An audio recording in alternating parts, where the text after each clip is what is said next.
Maggie cuts her hair. "Maggie," said Mrs. Tulliver, beckoning Maggie to her and whispering in her ear, "go and get your hair brushed. Do, for shame. I told you not to come in without going to Martha first. You know I did." "Tom, come out with me," whispered Maggie, pulling his sleeve as she passed him. Tom followed Maggie upstairs into her mother's room and saw her go at once to a drawer, from which she took out a large pair of scissors. "What are they for, Maggie?" said Tom, feeling his curiosity awakened. Maggie answered by seizing her front locks and cutting them straight across the middle of her forehead. "Oh, my buttons!"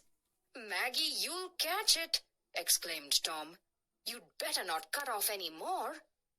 Snip went the great scissors again while Tom was speaking, and he couldn't help feeling it was rather good fun.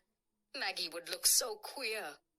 "Here, Tom, cut it behind for me," said Maggie, excited by her own daring and anxious to finish the deed. "Never mind, make haste," said Maggie, giving a little stamp with her foot.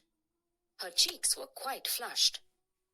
The black locks were so thick, nothing could be more tempting to a lad who had already tasted the forbidden pleasure of cutting the pony's mane.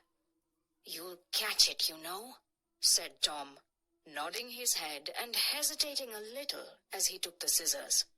The locks fell heavily on the floor, and Maggie stood cropped in a jagged, uneven manner, but with a sense of clearness and freedom, as if she had emerged from a wood into the open plain.